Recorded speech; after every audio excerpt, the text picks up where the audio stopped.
ओम नमो भगवते वासुदेवाय नमः। जय श्री राधे कृष्ण। दोस्तों, स्वागत है आप सभी का हमारे यूट्यूब चैनल पावरफुल हिंदू धर्म में। आज हम आप सभी को कार्तिक मास की अंतिम दिन में कथा अध्याय 26, 27, 28, 29 और 30 का रसपान कराएंगे। आइए रसपान कीजिए कथा का। कार्तिक मास महात्म्य का 26वां अध्याय। श्री विष्णु की कृपा से आज तुमको रहा बताए। आइए अब कथा का रसपान कीजिए। नारद जी बोले, इस प्रकार विष्णु पार्षद के वचन सुनकर धर्मदत्त ने कहा, प्राय सभी मनुष्य भक्तों का कष्ट दूर करने वाले श्री हरि विष्णु के यज्ञ, दान, व्रत, तीर्थ सेवन तथा तपस्या के द्वारा विधि पूर्वक आराधना करते हैं। उन समस्त साधनों में कौन सा ऐसा साधन है जो भगवान विष्णु की प्रसन्नता को बढ़ाने वाला तथा उनके समीप की प्राप्ति कराने वाला है। दोनों पार्षद अपनी पूर्व जन्म की कथा कहने लगे। हे द्विज श्रेष्ठ, आपका प्रश्न बड़ा श्रेष्ठ है। आज हम आपको भगवान श्री हरि विष्णु को शीघ्र प्रसन्न करने का उपाय बताते हैं। हम इतिहास सहित प्राचीन वृत्तांत भी सुनाते हैं, तुम ध्यानपूर्वक उनको सुनो। हे ब्राह्मण, पहले कांचीपुरी में चोर नामक एक चक्रवर्ती राजा हो गए हैं। उन्हीं के नाम पर उनके अधीन रहने वाले सभी देश चोर नाम से विख्यात हुए।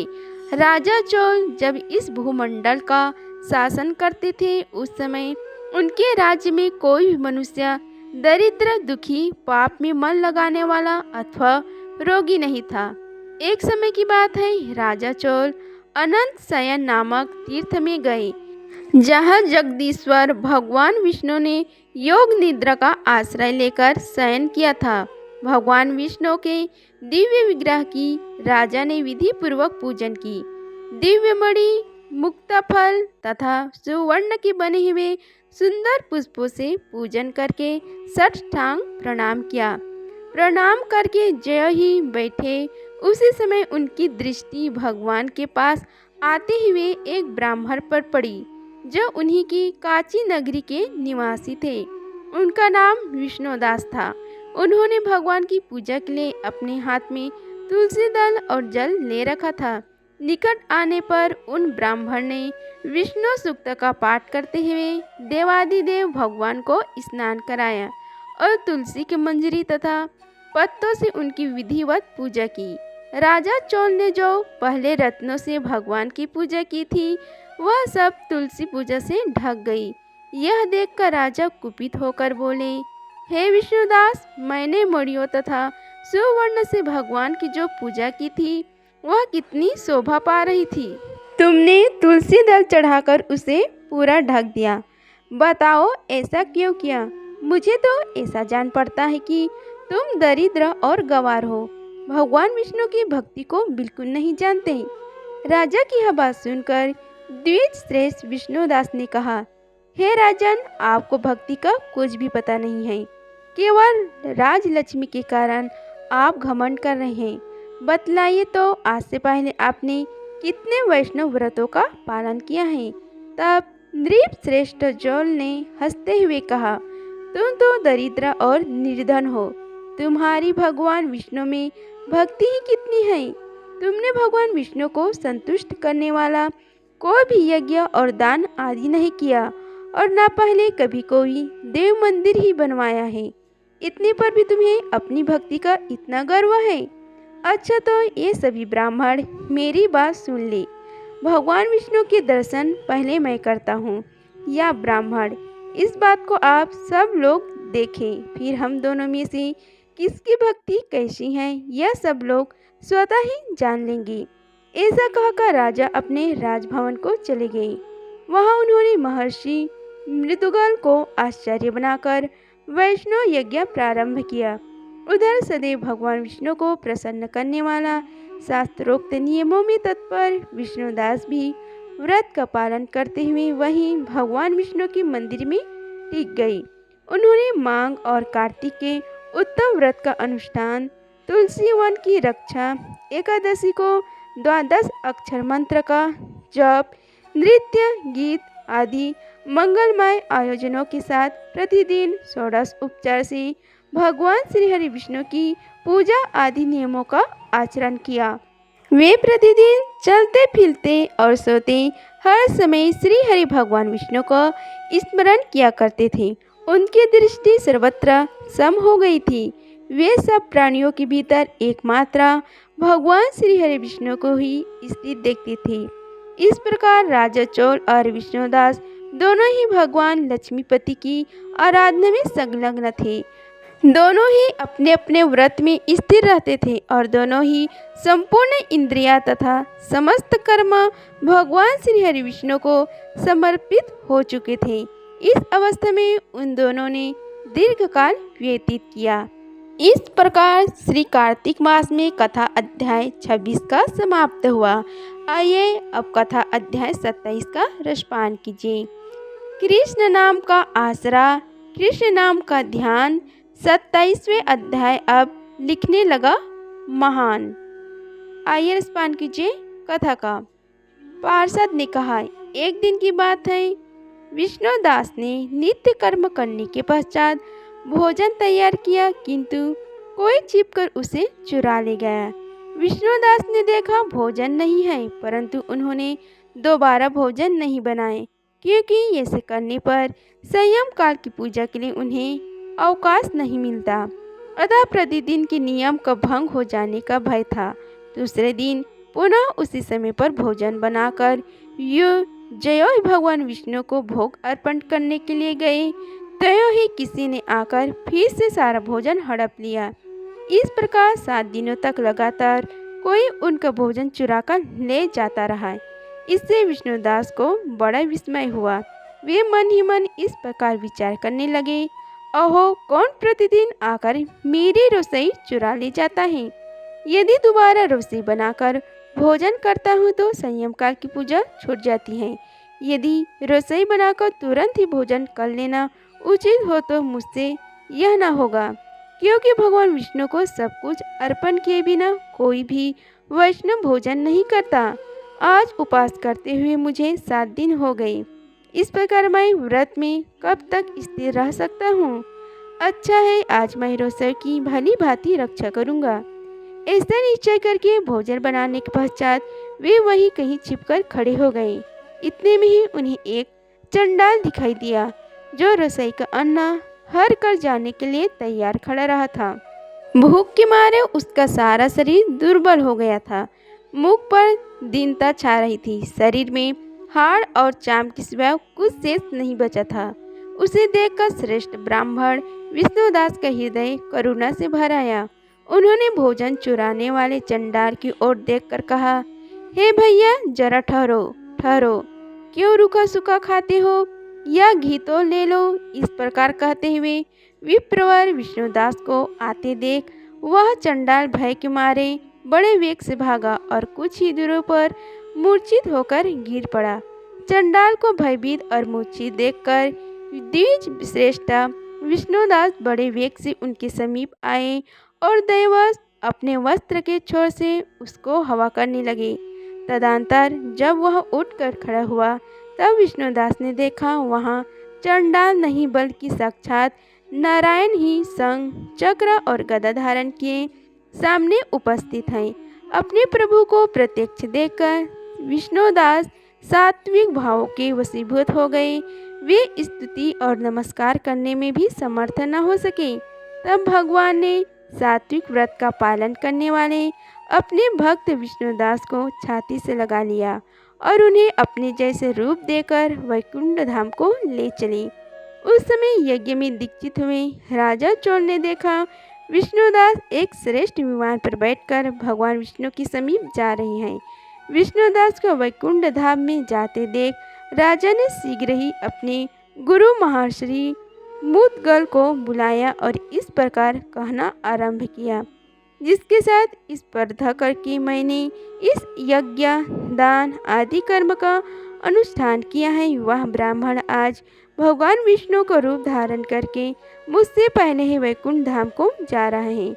मैंने इस वैष्णव धाम में भली भांति दीक्षित होकर अग्नि में हवन किया और दान आदि के द्वारा ब्राह्मणों का मनोरथ पूर्ण किया, तथापि अभी तक भगवान विष्णु मुझ पर प्रसन्न नहीं हुए और इस विष्णुदास को केवल भक्ति के ही कारण श्री हरि ने प्रत्यक्ष दर्शन दे दिया है। अतः जान पड़ता है कि भगवान विष्णु केवल दान और यज्ञ से प्रसन्न नहीं होते, उन प्रभु का दर्शन कराने में भक्ति ही प्रधान कारण है। दोनों पार्षदों ने कहा। इस प्रकार कहकर राजा ने अपने भांजे को राज सिंहासन पर अभिषिक्त कर दिया। वे बचपन से ही यज्ञ की दीक्षा लेकर उसी में संलग्न रहते थे, इसलिए उन्हें कोई पुत्र नहीं हुआ था। यही कारण है कि उस देश में अब तक भांजे ने ही राज्य के उत्तराधिकारी होते हैं।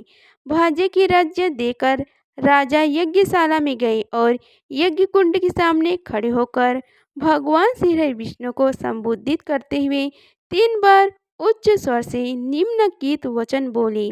भगवान विष्णु, आप मुझे मन, वाणी, शरीर और क्रिया द्वारा होने वाली अविचल भक्ति प्रदान कीजिए। इस प्रकार कहकर वे सबको देखते देखते अग्निकुंड में कूद पड़े। बस उसी क्षण भक्तवत्सल भगवान विष्णु अग्निकुंड में प्रकट हो गए। उन्होंने राजा को छाती से लगाकर एक श्रेष्ठ विमान में बैठाया और उन्हें अपने साथ लेकर वैकुंठ धाम को प्रस्थान किया। नारद जी बोले, हे राजन, जो विष्णुदास थे वे तो पूर्णसिंह नाम से प्रसिद्ध भगवान के पार्षद हुए और जो राजा चोल थे उनका नाम सुशील हुआ। इन दोनों को अपने ही समान रूप देकर भगवान लक्ष्मीपति ने अपना द्वारपाल बना लिया। इस प्रकार कार्तिक मास में कथा अध्याय 27 समाप्त हुआ। आइए अगली की कथा अध्याय 28 का रसपान कीजिए। पढ़े सुने जो प्रेम से वह हो जाए शुद्ध स्वरूप। यह 28वां अध्याय कार्तिक कथा अनूप। धर्मदत्त ने पूछा, मैंने सुना है कि आप जय और विजय भी भगवान विष्णु के द्वारपाल हैं। उन्होंने पूर्व जन्म में ऐसा कौन सा पुण्य किया था जिससे वे भगवान के समान रूप धारण करके वैकुंठ धाम के द्वारपाल हुए। दोनों पार्षदों ने कहा, हे ब्राह्मण, पूर्व काल में तृणबिंदु की कन्या देवहूति के गर्भ से महर्षि कंदर्प की दृष्टि मात्र से 2 पुत्र उत्पन्न हुए। उनमें से बड़े का नाम जय और छोटे का नाम विजय हुआ। पीछे उसी देवहूति के गर्भ से योग धर्म के जानने वाले भगवान कपिल उत्पन्न हुए। जय और विजय सदा भगवान की भक्ति में ही तत्पर रहते थे। वे नित्य अष्टाक्षर मंत्र का जाप और वैष्णव व्रतों का पालन करते थे। एक समय राजा मरुत ने उन दोनों को अपने यज्ञ में बुलाया। वहां जय ब्रह्म बनाए गए और विजय आचार्य। उन्होंने यज्ञ की संपूर्ण विधि पूर्ण की। यज्ञ के अंत में अवभृ स्थान के पश्चात राजा मरुत ने उन दोनों को बहुत धन दिया। धन लेकर दोनों भाई अपने आश्रम पर गए। वहां उस धन को विभाग करते समय दोनों में परस्पर लाग डांट पैदा हो गई। जय ने कहा, इस धन को बराबर बराबर बांट लिया जाए। विजय के कहना था, नहीं, जिसको जो मिला है वह उसी के पास रहे।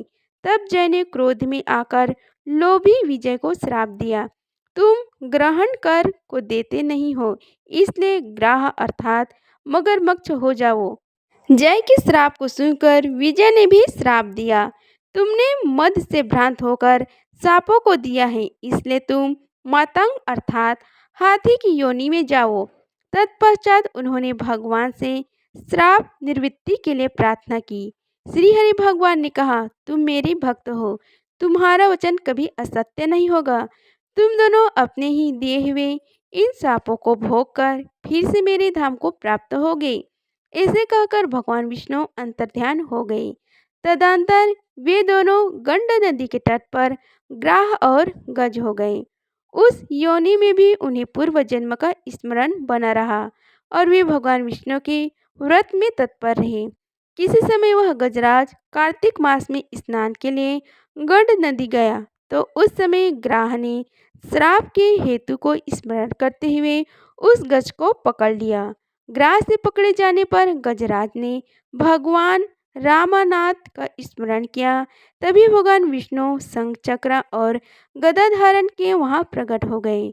उन्होंने चक्र चलाकर ग्राह और गजराज को उद्धार किया और उन्हें अपने ही जैसा रूप देकर वैकुंठ धाम को ले गई। तब यह स्थान हरि क्षेत्र के नाम से प्रसिद्ध है। वे ही दोनों विश्वविख्यात जय और विजय हैं, जो भगवान श्री विष्णु के द्वारपाल हुए।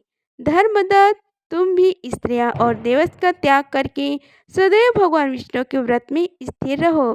समदर्शी बनो। कार्तिक, माघ और वैशाख महीना में सदैव प्रातः काल स्नान करो। एकादशी व्रत के पालन में स्थिर रहो। तुलसी के बगीचे की रक्षा करते रहो। ऐसा करने से तुम भी शरीर का अंत होने पर भगवान विष्णु के परम पद को प्राप्त होगे।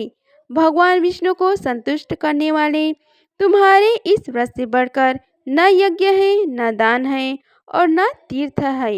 हे विप्रवर, तुम धन्य हो, जिसके व्रत के आधे भाग का फल पाकर यह स्त्री हमारे द्वारा वैकुंठ धाम में ले जाई जा रही है। नारद जी बोले, हे राजन, धर्मदत्त को इस प्रकार उपदेश देकर वे दोनों विमानचरी पार्षद उस कलह के साथ वैकुंठ धाम को चले गए।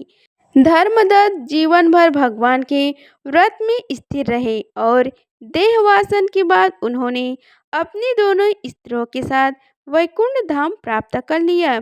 इस प्राचीन इतिहास को जो सुनता है और सुनाता है, वह जगत गुरु भगवान की कृपा से उनका संदेह प्राप्त करने वाले उत्तम गति को प्राप्त करता है। इस प्रकार कार्तिक मास में कथा अध्याय 28 का समाप्त हुआ। आइए अब रसपान कीजिए कथा अध्याय 29 का। प्रभु कृपा से लिख रहा सुंदर शब्द सजाए। कार्तिक मास महात्म्य का 29वां अध्याय। आइए आगे कथा का रसपान कीजिए। राजा पृथु ने कहा, हे मुनि श्रेष्ठ, आपने कलह द्वारा मुक्ति पाने जाने का वृतांत मुझसे कहा, जिसे मैंने ध्यानपूर्वक सुना। हे नारद जी, यह काम उन दो नदियों के प्रभाव से हुआ था। कृपया मुझे बताने की कृपा कीजिए। नारद जी बोले, हे राजन, कृष्ण नदी साक्षात भगवान श्री कृष्ण महाराज का शरीर और वेड़ी नामक नदी भगवान शंकर का शरीर है। इन दोनों नदियों के संगम का महात्म्य श्री ब्रह्म जी भी वर्णन करने में सामर्थ्य नहीं है। फिर भी चूंकि आपने पूछा है, इसलिए आपको इनकी उत्पत्ति का वृतांत सुनाता हूँ। आप ध्यानपूर्वक सुनो। चक्षसु मनवंतर के आरंभ में ब्रह्म जी ने सहृदय पर्वत के शिखर पर यज्ञ करने का निश्चय किया। वह भगवान विष्णु, भगवान शंकर तथा समस्त देवताओं सहित यज्ञ की सामग्री लेकर उस पर्वत के शिखर पर गए। महर्षि भृंगु आदि ऋषियों ने ब्रह्म मुहूर्त में उन्हें दीक्षा देने का विचार किया। तत्पश्चात भगवान विष्णु ने ब्रह्म जी की भार्या त्वरा को बुलाया। वह बड़ी धीमी गति से आ रही थी। इसी बीच में भृंगु जी ने भगवान विष्णु से पूछा, हे प्रभु, आपने त्वरा को शीघ्रता से बुलाया था, वह क्यों नहीं आई? ब्रह्म मुहूर्त निकल जाएगा। इस पर भगवान विष्णु बोले, यदि त्वरा यथा समय यहाँ नहीं आती है तो आप गायत्री को ही स्त्री मानकर दीक्षा विधान कर दीजिए। क्या गायत्री पुण्य कर्म में ब्रह्म जी की स्त्री को नहीं हो सकती? नारद जी ने कहा, हे राजन, भगवान विष्णु की इस बात का समर्थन भगवान शंकर जी ने भी किया। यह बात सुनकर भृंगु जी ने गायत्री को ही ब्रह्म जी के दाईं ओर बिठाकर दीक्षा विधान आरंभ कर दिया। जिस समय ऋषि मंडल गायत्री जी को दीक्षा देने लगा, उसी समय त्वरा भी यज्ञ मंडल में आ पहुंची। ब्रह्म जी की दाईं ओर गायत्री को बैठा देखकर स्त्रियों से कुपित होकर त्वरा बोली, जहाँ अपूज्यों की पूजा और पूज्यों की अप्रतिष्ठा होती है, वहाँ पर दुर्भिक्ष, मृत्यु तथा भय तीनों अवश्य हुआ करते हैं। यह गायत्री ब्रह्म जी की दाईं ओर मेरी स्थान पर विराजमान हुई है, इसलिए यह अदृश्य बहने वाली नदी होगी। आप सभी देवताओं ने बिना विचारे इसे मेरी स्थान पर बिठाया है, इसलिए आप सभी जल रूपी नदियाँ होंगे। नारद जी राजा पृथु से बोले, हे राजन, इस प्रकार त्वरा के श्राप को सुनकर गायत्री क्रोध से आग बबूला होकर अपने होठ चबाने लगी। देवताओं के मना करने पर भी उसने उठकर त्वरा को श्राप दे दिया। गायत्री बोली, हे त्वरा, जिस प्रकार ब्रह्म जी तुम्हारे पति हैं उसी प्रकार मेरे भी पति हैं। तूने व्यर्थ ही श्राप दे दिया, इसलिए तुम भी नंदी हो जाओ। तब देवताओं में खलबली मच गई। सभी देवता तारा को साष्टांग प्रणाम करके बोले, हे देवी, तुमने ब्रह्म आदि समस्त देवताओं को जो श्राप दिया है वह उचित नहीं है, क्योंकि यदि हम सब जड़ रूप नंदियाँ हो जाएंगे तो फिर निश्चय ही यह तीनों लोक नहीं बच पाएंगे। चूंकि यह श्राप तुमने बिना विचार किए दिया है, इसलिए यह श्राप तुम वापिस लो। त्वरा बोली, हे देवगण, आपके द्वारा यज्ञ के आरंभ में गणेश पूजन न किए जाने के कारण ही यह विघ्न उत्पन्न हुआ है। मेरा यह श्राप कदापि खाली नहीं जा सकता, इसलिए आप सभी अपने अंगों से जड़ीभूत होकर अश्वमेव नंदियों बनाओगे। हम दोनों सौतने भी अपने अपने वंशों पश्चिम में बहने वाली नदियाँ बनेंगी।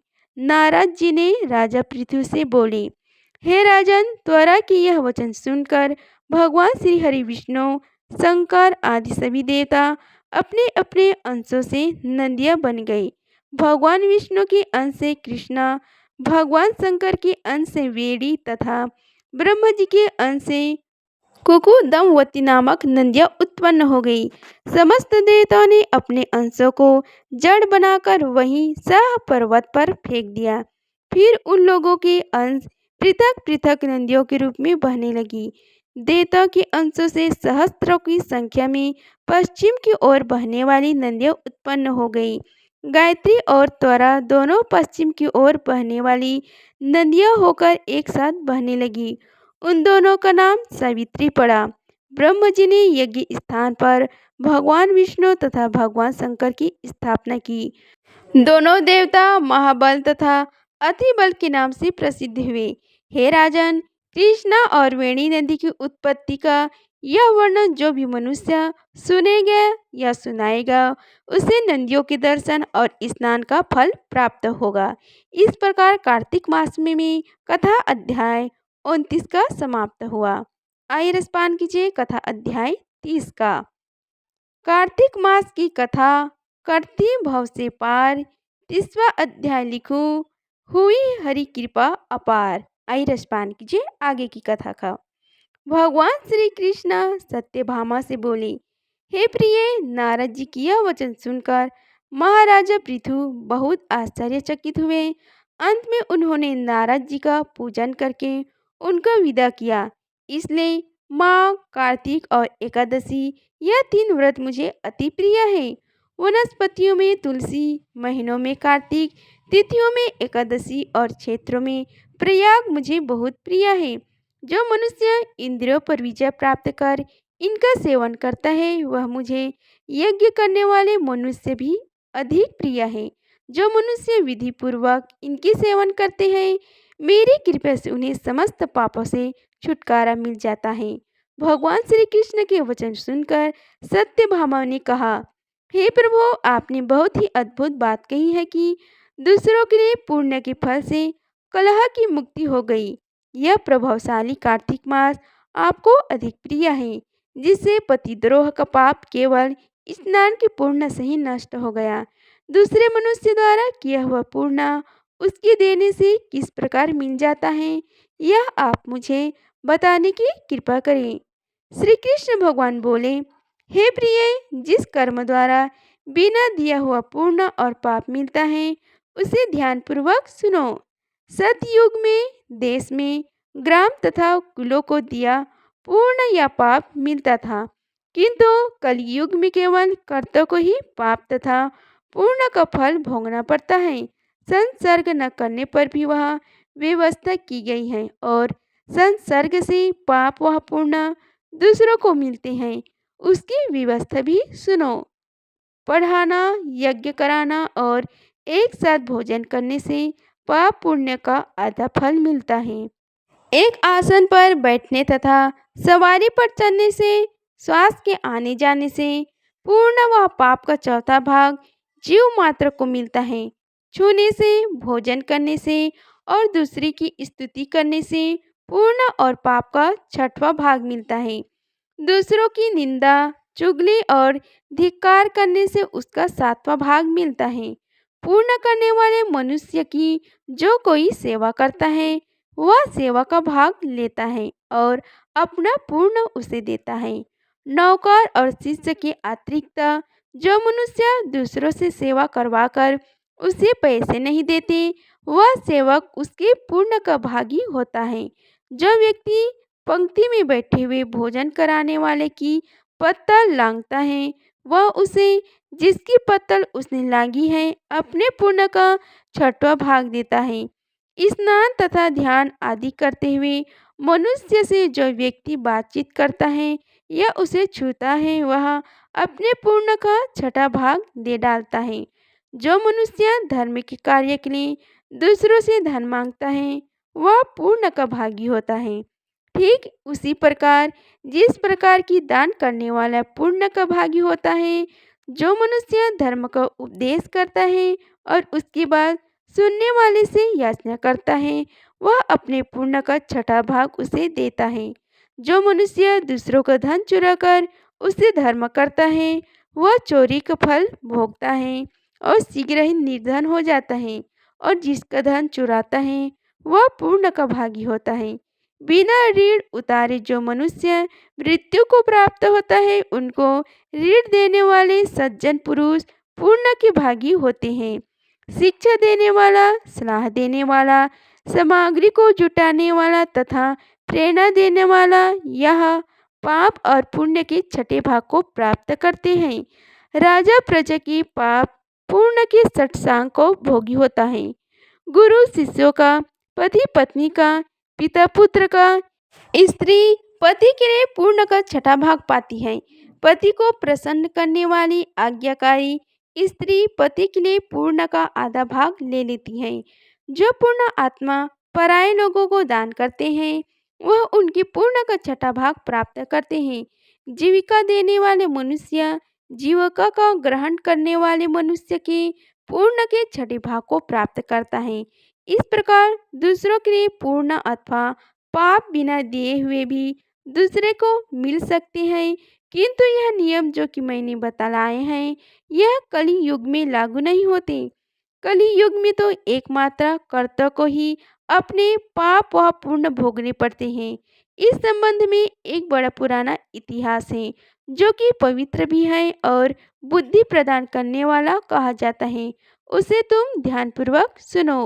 इस प्रकार कार्तिक मास में कथा अध्याय 30 का समाप्त हुआ।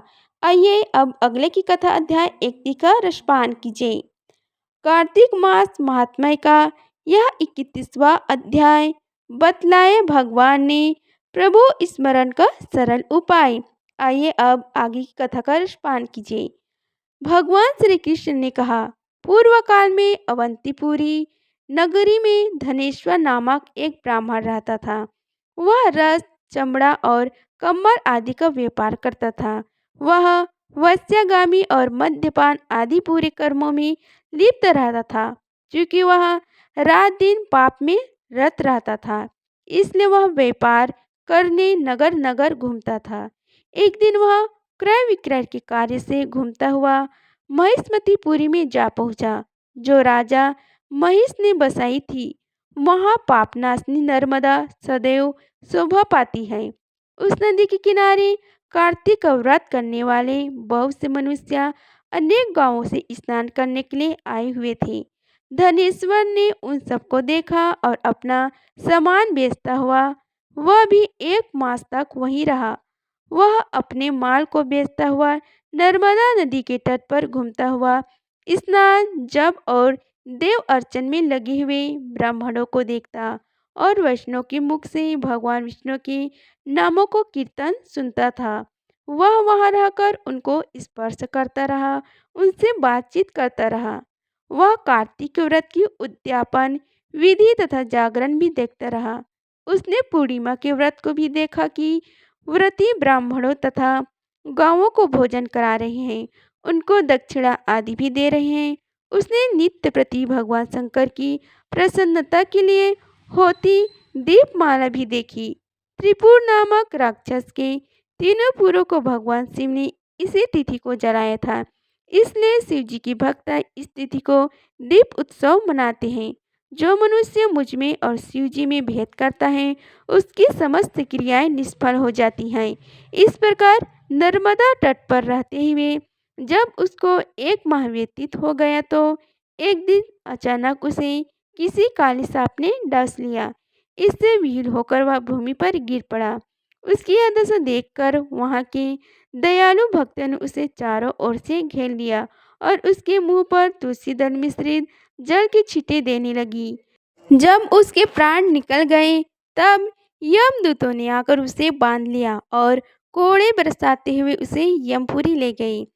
उसे देखकर चित्रगुप्त ने यमराज जी से कहा, इसने बाल्य अवस्था से लेकर आज तक केवल बुरे कार्य ही किए हैं। इसके जीवन में तो पुण्य का लेस मात्र भी दृष्टिगोचर नहीं होता। यदि मैं पूरे 1 वर्ष तक भी आपको सुनाता रहूं तो भी इसके पापों की सूची समाप्त नहीं होगी। यह महापापी है, इसलिए इसको एक कल्प तक घोर नरक में डालना चाहिए। चित्रगुप्त की बात सुनकर यमराज ने कुपित होकर कालनेमी के समान अपना भयंकर रूप दिखाते हुए अपने अनुचरों को आज्ञा देते हुए कहा, ए प्रेत सेनापतियों से इस दुष्ट को मुद्गरों से मारते हुए कुंभी पाक नरक में डाल दो। सेनापतियों ने मुद्गरों से उसका सिर फोड़ते हुए कुंभी पाक नरक में ले जाकर खौलते हुए तेल के कढ़ाई में डाल दिया। प्रेत सेनापतियों ने उसे जैसे ही तेल की कढ़ाई में डाला वैसे ही वहां का कुंड शीतल हो गया। ठीक उसी प्रकार जिस प्रकार पूर्व काल में प्रहलाद जी को डालने से दैत्यों की जलाई हुई आग ठंडी हो गई थी। यह विचित्र घटना देखकर प्रेत सेनापति यमराज जी के पास गए और उनसे सारा वृत्तांत कहकर सुनाया। सारी बात सुनकर यमराज जी भी आश्चर्यचकित हो गए और इस विषय में पूछताछ करने लगी। उसी समय नारद जी वहां आए और यमराज जी से कहने लगी, हे सूर्यनंदन, यह ब्राह्मण नरकों का उपभोग करने योग्य नहीं है। जो मनुष्य पूर्ण कर्म करने वाले लोगों का दर्शन, स्पर्श और उनके साथ वार्तालाप करता है वह उनके पूर्ण का छठा अंश प्राप्त कर लेता है। यह धनेश्वर तो 1 मास तक श्री हरि के कार्तिक व्रत का अनुष्ठान करने वाले असंख्य मनुष्यों की संपर्क में रहा है, अतः यह उनके सबसे पूर्ण अंश का भागी हुआ। इसको अनिच्छा से पूर्ण प्राप्त हुआ है, इसलिए यह यक्ष की योनि में रहे और पाप भोग के रूप में सब नरक का दर्शन मात्र करके ही यम यातना से मुक्त हो जाए। भगवान श्री कृष्ण ने कहा, हे सत्यभामा, नारद जी के इस प्रकार कहकर चले जाने के पश्चात धनेश्वर को पूर्ण आत्मा समझते हुए यमराज ने दूतों को उसे नरक दिखाने की आज्ञा दी। इस प्रकार कथा अध्याय 31 का समाप्त हुआ। आइए कथा अध्याय 32 का रसपान कीजिए। मुझे सहारा है तेरा सब जग के पालनहार। कार्तिक मास के महात्म्य का 32वां विस्तार। भगवान श्री कृष्ण ने आगे कहा, हे प्रिय, यमराज जी की आज्ञा शिरोधार्य करते हुए सेनापति धनेश्वर को नरकों के समीप ले गया और उसे दिखाते हुए कहने लगे, हे धनेश्वर, महान भय देने वाले इन नरकों की ओर दृष्टि डालो। इनमें पापी पुरुष सदैव दूतों द्वारा पकाए जाते हैं। यह देखो, यह तप्त वाचुक नामक नरक है जिसमें देह जलने के कारण पापी विलाप कर रहे हैं। जो मनुष्य भोजन के समय भूखों को भोजन नहीं देता वह बार बार इस नरक में डाले जाते हैं। वह प्राणी जो गुरु, अग्नि, ब्राह्मण, गौ, वेद और राजा इनको लात मारता है वह भयंकर नरक का अतिशय पापों के करने पर मिलते हैं। आगे देखो, यह दूसरा नरक है जिसका नाम अंधात मिश्र है। इन पापियों को शिव की भांति मुख वाले तमोत नामक कीड़े काट रहे हैं। इस नरक में दूसरे का दिल दुखाने वाले पापी गिराए जाते हैं।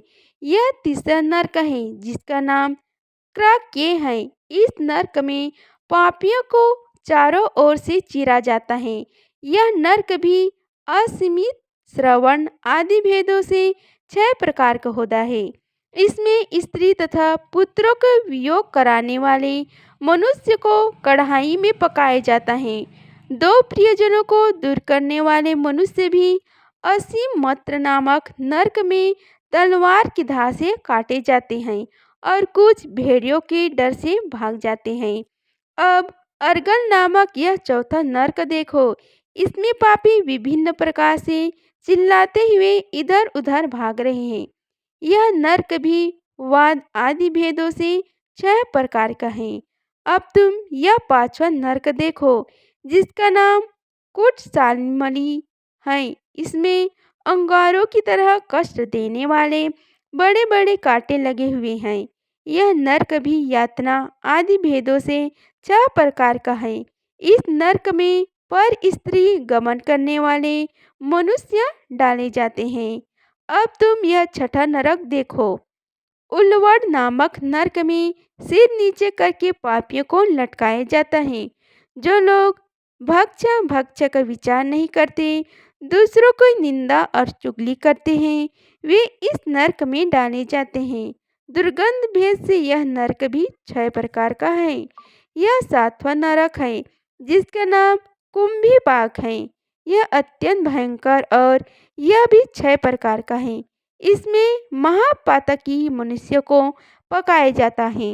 इस नरक में सहस्त्रों वर्षों तक यातना भोगनी पड़ती है। यही रव रव नरक है। जो पाप इच्छा रहित किए जाते हैं वह सूखे हैं, और जो पाप इच्छा पूर्वक किए जाते हैं वह पाप अद्र कहलाते हैं। इस प्रकार शुष्क और अद्र भेदों से यह पाप 2 प्रकार के होते हैं। इसके अलावा और भी अलग अलग 84 प्रकार के पाप हैं। पहला है अपकीर्णा, दूसरा है पड़कते, तीसरा है मलिन करना, चौथा है जाति भ्रष्ट करना, पांचवा है उपाय, छठा है अतिपाप, सातवां है महापाप। यह 7 प्रकार के पातक हैं। जो मनुष्य जैसे कर्म करता है उसे इन 7 नरकों में उसके पाप कर्मों के अनुसार पकाया जाता है। क्योंकि तुम्हें कार्तिक व्रत करने वाले प्रभु भक्तों का संसर्ग प्राप्त हुआ था, उससे पूर्ण वृद्धि हो जाने के कारण ये सभी नरक तुम्हारे लिए निश्चय ही नष्ट हो गए हैं। इस प्रकार धनेश्वर को नरकों का दर्शन कराकर प्रेतराज उसे यक्षलोक में ले गए। वहां जाकर उसे वहां का राजा बना दिया गया। वहीं कुबेर का अनुचर धन यक्ष ने नाम से प्रसिद्ध हुआ। बाद में महर्षि विश्वामित्र ने उसके नाम पर तीर्थ बनाया था। कार्तिक मास का व्रत महाफल देने वाला है। इसके समतुल्य अन्य कोई दूसरा पुण्य कर्म नहीं है। जो भी मनुष्य इस व्रत को करता है तथा व्रत करने वाले का दर्शन करता है, उसे मोक्ष की प्राप्ति होती है। इस प्रकार कार्तिक मास में कथा अध्याय 32 का समाप्त हुआ। आइए अब रसपान कीजिए कथा अध्याय 33 का। दया दृष्टि कर हृदय में भाव भक्ति उपजाओ, 33वां अध्याय लिखूं, कृपा दृष्टि बरसाओ। सूत जी ने कहा, इस प्रकार अपनी अति प्रिय सत्यभामा को यह कथा सुनाकर भगवान श्री कृष्ण संध्या उपासना करने के लिए माता के घर में गए। यह कार्तिक मास का व्रत भगवान विष्णु को अति प्रिय है तथा भक्ति प्रदान करने वाले हैं।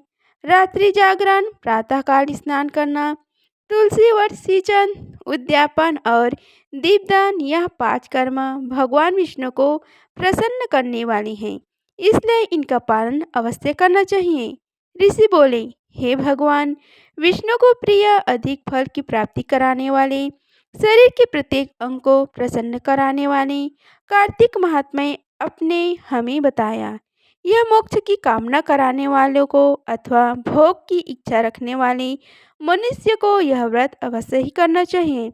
इसके अतिरिक्त हम आपसे एक बात पूछना चाहते हैं कि यदि कार्तिक मास का व्रत करने वाला मनुष्य किसी संकट में फंस जाए या वह किसी वन में हो जाए या व्रती किसी रोग से ग्रस्त हो जाए, तो उस मनुष्य को कार्तिक व्रत को किस प्रकार करना चाहिए? क्योंकि कार्तिक का व्रत भगवान विष्णु को अति प्रिय है और इसके करने से मुक्ति एवं भक्ति प्राप्त होती है, इसलिए इसे छोड़ना नहीं चाहिए। श्री सूची ने कहा, यदि कार्तिक का व्रत करने वाला मनुष्य किसी संकट में फंस जाए तो वह हिम्मत करके भगवान शंकर या भगवान विष्णु के मंदिर में जो भी पास हो उसमें जाकर रात्रि जागरण करे। यदि व्रती घने वन में फंस जाए तो फिर पीपल के वृक्ष के नीचे या तुलसी के वन में जाकर जागरण करें। भगवान विष्णु की प्रतिमा के सामने बैठकर श्री हरि विष्णु जी का कीर्तन करें। ऐसा करने से सहस्त्रों गायों को दान के समान फल की प्राप्ति होती है। जो मनुष्य श्री हरि विष्णु के कीर्तन में बाजा बजाता है उसे वाजपेयी यज्ञ के समान फल की प्राप्ति होती है और हरि कीर्तन में नृत्य करने वाले मनुष्य को सभी तीर्थ में स्नान करने का फल भी प्राप्त होता है। किसी संकट के समय या रोगी हो जाने के कारण और जन न मिल पाने की स्थिति में केवल भगवान विष्णु के नाम मात्र से मर्जन ही कर ले। यदि उद्यापन न कर सके तो व्रत की पूर्ति के लिए केवल ब्राह्मणों के प्रसन्न होने के कारण विष्णु जी प्रसन्न रहते हैं। यदि मनुष्य दीपदान करने में असमर्थ हो तो दूसरे की दीप की वायु आदि से भली भांति रक्षा करें। यदि तुलसी के पौधा समीप न हो तो वैष्णव ब्राह्मण की ही पूजा कर लें, क्योंकि भगवान विष्णु सदैव अपने भक्तों के समीप रहते हैं। इन सब के न होने पर भी कार्तिक का व्रत करने वाला मनुष्य को ब्राह्मण, गौ, पीपल और वट वृक्ष की श्रद्धापूर्वक सेवा करें। हे सनक जी आदि ऋषि बोले, आपने गौ तथा ब्राह्मण के समीप पीपल और वट वृक्ष को बताया है और सभी वृक्षों में पीपल तथा वट वृक्ष ही श्रेष्ठ कहा है, इसका कारण बताइए। श्री शिव जी बोले, पीपल भगवान विष्णु का और वट भगवान शंकर का स्वरूप है। पलाश ब्रह्मा जी के अंश से उत्पन्न हुआ है, जो कि कार्तिक मास में उसके पत्तन में भोजन करता है वह भगवान विष्णु के लोक में जाता है। जो इन वृक्षों की पूजा, सेवा एवं दर्शन करते हैं उनके सभी पाप नष्ट हो जाते हैं। ऋषियों ने पूछा, हे प्रभु, आप लोगों के मन में एक शंका है कि ब्रह्मा, विष्णु और शंकर वृक्ष स्वरूप क्यों हुए? कृपा आप हमारी इस शंकर का निवारण कीजिए। श्री सूत जी बोले, प्राचीन काल में भगवान शिव तथा माता पार्वती विहार कर रहे थे। उस समय उनके विहार में विघ्न उपस्थित करने के उद्देश्य से अग्निदेव ब्राह्मण का रूप धारण करके वहां पहुँचे। विहार के आनंद के वशीभूत हो जाने के कारण कुपित होकर माता पार्वती ने सभी देवताओं को श्राप दे दिया। माता पार्वती ने कहा, हे देवताओं, विषय सुख से कीट पतंग तक अनभिज्ञ नहीं है। आप लोगों ने देवता होकर भी उसमें विघ्न उपस्थित किया है, इसलिए आप सभी वृक्ष बन जाओ। सूर्य जी बोले, इस प्रकार कुपित पार्वती जी के श्राप के कारण समस्त देवता वृक्ष बन गए। यही कारण है कि भगवान विष्णु पीपल और शिव जी वट वृक्ष हो गए। इसलिए भगवान विष्णु का शनि देव के साथ योग होने के कारण केवल शनिवार को ही पीपल को छूना चाहिए, अन्य किसी भी दिन नहीं छूना चाहिए। आइए अगले की कथा अध्याय 34 का रसपान कीजिए। सूत जी ने ऋषियों से कहा, प्रसंग बखान 34वां अध्याय पर दया करो भगवान। ऋषियों ने पूछा, हे सूत जी, पीपल के वृक्ष की शनिवार के अलावा सप्ताह के शेष दिनों में पूजा क्यों नहीं की जाती? श्री सूत जी बोले, हे ऋषियों, समुद्र मंथन करने से देवताओं को जो रत्न प्राप्त हुए हैं उनमें से देवताओं ने लक्ष्मी और कौस्तुभ मणि भगवान विष्णु को समर्पित कर दी थी। जब भगवान विष्णु लक्ष्मी जी से विवाह करने के लिए तैयार हुए तो लक्ष्मी जी बोले, हे प्रभु, जब तक मेरी बड़ी बहन का विवाह नहीं हो जाता तब तक मैं छोटी बहन आपसे किस प्रकार विवाह कर सकती हूँ, इसलिए आप पहले मेरी बड़ी बहन का विवाह करा दें, उसके बाद आप मुझसे विवाह कीजिए। यही नियम है जो प्राचीन काल से चला आ रहा है। सूत जी ने कहा। लक्ष्मी जी के मुख से ऐसे वचन सुनकर भगवान विष्णु ने लक्ष्मी जी की बड़ी बहन का विवाह उद्लक ऋषि के साथ संपन्न करा दिया। लक्ष्मी जी की बड़ी बहन और लक्ष्मी जी बड़ी कुरूप थी। उसका मुख बड़ा, दांत चमकते हुए, उसकी देह वृद्धा की भांति, नेत्र बड़े बड़े और बाल रुखे थे। भगवान विष्णु द्वारा आग्रह किए जाने पर ऋषि उद्लक उसे विवाह करके उसे वेद मंत्रों की ध्वनि से गुंजाते हुए अपने आश्रम ले आए। वेद ध्वनि से गूंजती हवन की पवित्र धुएं से सुगंधित उस ऋषि के सुंदर आश्रम को देखकर लक्ष्मी को बहुत दुख हुआ। वह महर्षि उद्लक से बोली, चूंकि इस आश्रम में वेद ध्वनि गूंज रही है, इसलिए यह स्थान मेरे रहने योग्य नहीं है, इसलिए आप मुझे यहाँ से अन्यत्र ले चलिए।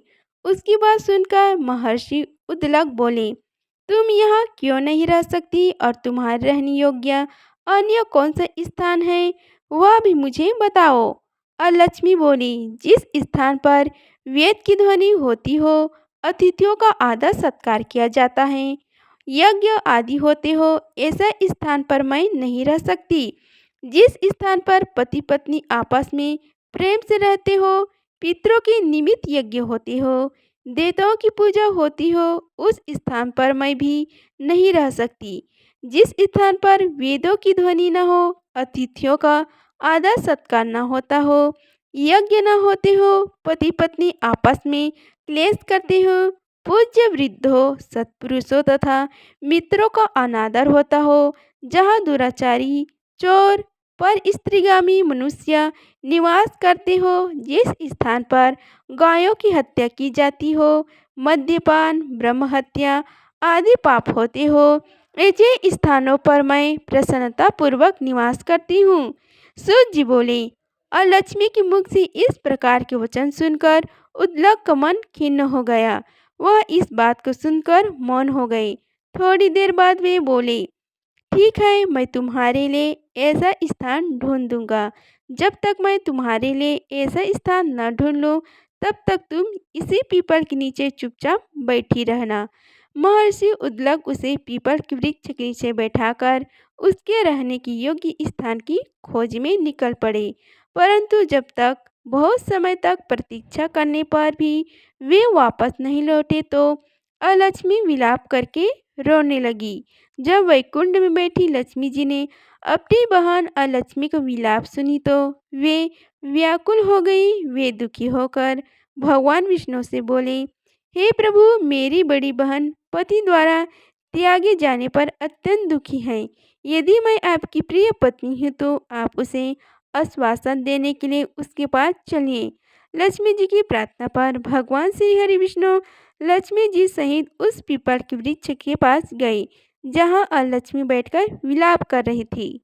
उसको आश्वासन देते हुए भगवान विष्णु बोले, हे अलक्ष्मी, तुम इसी पीपल के वृक्ष की जड़ में सदैव के लिए निवास करो, क्योंकि इसकी उत्पत्ति मेरी अंश से हुई है और इसमें सदैव मेरा ही निवास रहता है।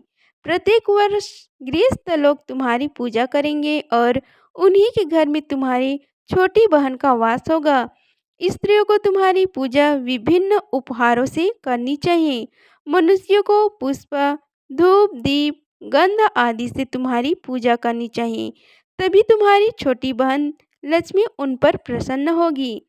सूत जी बोली, हे ऋषियों, मैंने आपको भगवान कृष्ण, सत्यभामा तथा पृथु नारद का संवाद सुना दिया, जिसे सुनने से ही मनुष्य के समस्त पापों का नाश हो जाता है और अंत में वैकुंठ धाम को प्राप्त करता है। यदि अब भी आप लोग कुछ पूछना चाहते हैं तो अवश्य पूछिए, मैं उसे अवश्य कहूँगा। सूत जी के वचन सुनकर सनौक आदि ऋषियों थोड़ी देर तक प्रसन्न चित्त वहीं बैठे रहे। तत्पश्चात वे लोग बद्री नारायण जी के दर्शन हेतु चल दिए। जो मनुष्य इस कथा को सुनता है या सुनाता है, उसे इस संसार में समस्त सुख प्राप्त होते हैं। इस प्रकार कथा अध्याय 34 का समाप्त हुआ। आइए अगले की कथा अध्याय 35 का रसपान कीजिए। अनुपम कथा कार्तिक होती है संपन्ना, इसको पढ़ने से श्री हरि होते हैं प्रसन्न। इतनी कथा सुनकर सभी ऋषि सूत जी से बोले, हे सूत जी, अब आप हमें तुलसी विवाह की विधि बताएं। सूत जी बोले, कार्तिक शुक्ल नवमी को द्वापर युग का आरंभ हुआ है, अतः यह तिथि दान और उपास में क्रमशः पूर्व व्यापिनी तथा पराव्यापिनी हो तो ग्रह है। इस तिथि को 9वीं से एकादशी तक मनुष्य शास्त्रोक्त विधि से तुलसी के विवाह उत्सव करे तो उसे कन्यादान का फल प्राप्त होता है। पूर्व काल में कनक की पुत्री किशोरी ने एकादशी तिथि में संध्या के समय तुलसी जी की वैवाहिक विधि संपन्न की। इससे वह किशोरी वैधव दोष से मुक्त हो गई। अब मैं उसकी विधि बतलाता हूँ। 1 तोला सुवर्ण भगवान विष्णु की सुंदर प्रतिमा तैयार कराएं अथवा अपनी शक्ति के अनुसार आधे या चौथाई तोले की ही प्रतिमा बनवा लें। फिर तुलसी और भगवान विष्णु की प्रतिमा में प्राण प्रतिष्ठा करके षोडश उपचार से पूजा करें। पहले देश काल का स्मरण करके गणेश पूजन करें, फिर पूर्ण आह्वान वचन कराकर नंदी श्राद्ध करें। तत्पश्चात वेद मंत्रों के उच्चारण और बाजे आदि की ध्वनि के साथ भगवान विष्णु की प्रतिमा को तुलसी जी के निकट लाकर रखें। प्रतिमा को वस्त्रों से आच्छादित करना चाहिए। उस समय भगवान का आवाहन करें, भगवान केशव आइए, देव मैं आपकी पूजा करूँगा, आपकी सेवा में तुलसी को समर्पित करूँगा, आप मेरा संपूर्ण मनोरथ को पूर्ण करें। इस प्रकार आवाहन के पश्चात 3 बार अधर्य पाद्य और विस्तार का उच्चारण करके इन्हें बारी बारी से भगवान को समर्पित करें। फिर आचमनी पद का 3 बार उच्चारण करके भगवान को आचमन कराएं। इसके बाद कांस्य के बर्तन में दही, घी और मधु रखकर उसे कांस्य के पात्र से ढक दें तथा भगवान को अर्पण करते हुए इस प्रकार कहें, हे वासुदेव, आपको नमस्कार है। यह मधुपार का दही, घी तथा शहद के मिश्रण को मधुपर्क कहते हैं। यह ग्रहण कीजिए। तदंतर हरिद्र लेपन और अभ्यंग कार्य संपन्न करके गोधूली के वेले में तुलसी और विष्णु का पूजन पृथक पृथक करना चाहिए। दोनों को एक दूसरे के सम्मुख रखकर मंगल पाठ करें। जब भगवान सूर्य कुछ कुछ दिखाई देते हो तब कन्यादान का संकल्प करें। अपने गोत्र और प्रवर का उच्चारण करके आदि की 3 पीढ़ियों का भी आवर्तन करें। तत्पश्चात भगवान से इस प्रकार कहे, आदि मध्य और अंत से रहित त्रिभुवन प्रतिपालक परमेश्वर, इस तुलसी दल को आप विवाह की विधि से ग्रहण करें। यह पार्वती के बीच से प्रकट हुई है, वृंदा की भस्म स्थिति रही है तथा आदि मध्य और अंत से शून्य है। आपको तुलसी बहुत प्रिय है, अतः इसे मैं आपकी सेवा में अर्पित करता हूँ। मैंने जल के घड़ों से सींचकर और अन्य प्रकार की सेवा करके अपनी पुत्री की भांति इसे पाला पोसा और बढ़ाया है। आपकी प्रिय तुलसी मैं आपको दे रहा हूँ। हे प्रभु, आप इसे ग्रहण करें। इस प्रकार तुलसी का दान करके फिर उन दोनों अर्थात तुलसी और भगवान विष्णु की पूजा करें। विवाह को उत्सव मनाएं। सुबह होने पर पुनः तुलसी और भगवान जी का पूजन करें। अग्नि की स्थापना करके उसमें 10 मंत्र से खीर, घी, मधु और तिल मिश्रित हवन द्रव की 108 आहुति दें। फिर स्वइष्टकृत होम करके पूर्ण आहुति दें। आचार्य की पूजा करके होम की शेष विधि पूरी करें।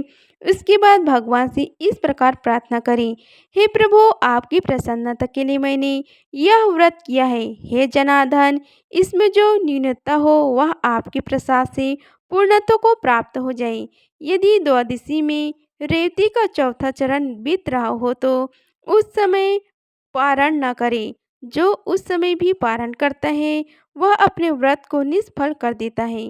भोजन के पश्चात तुलसी के स्वतः गल कर गिरे हुए पत्तों को खाकर मनुष्य सब पापों से मुक्त हो जाता है। भोजन के अंत में ऊख, आंवला और बेर का फल खा लेने से उच्चिष्ट दोष मिट जाता है। तदंतर भगवान का विसर्जन करते हुए कहे, हे भगवान, आप तुलसी के साथ वैकुंठ धाम में पधारे। हे प्रभु, मेरे द्वारा की हुई पूजा ग्रहण करके आप सदैव संतुष्ट करें। इस प्रकार हे देवेश्वर, विष्णु का विसर्जन करके मूर्ति आदि सब सामग्री आचार्य को अर्पण करें। इससे मनुष्य का कृतार्थ हो जाता है। यह विधि सुनकर शिव जी ने ऋषियों से कहा, हे ऋषियों, इस प्रकार जो मनुष्य श्रद्धापूर्वक सत्य, शांति और संतोष को धारण करता है, भगवान विष्णु को तुलसीदास समर्पित करता है उसके सभी पापों का नाश हो जाता है और वह संसार के सुखों को भोगकर अंत में विष्णु लोक को प्राप्त करता है। हे ऋषि वरों, यह कार्तिक महात्म्य सब रोगों और संपूर्ण पापों का नाश कराने वाला है। जो मनुष्य इस महात्म्य को भक्ति पूर्वक पढ़ता है और जो सुनकर धारण करता है वह सब पापों से मुक्त हो भगवान विष्णु के लोक में जाता है। जिसकी बुद्धि खोटी हो तथा जो श्रद्धा से हीन हो ऐसे किसी मनुष्य को यह महात्म्य नहीं सुनाना चाहिए। इति श्री कार्तिक मास महात्म्य 35वां अध्याय समाप्त हुआ।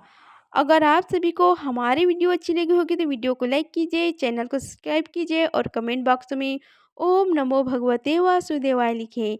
धन्यवाद। मिलते हैं अगले वीडियो में, तब तक के लिए जय श्री राधे कृष्णा।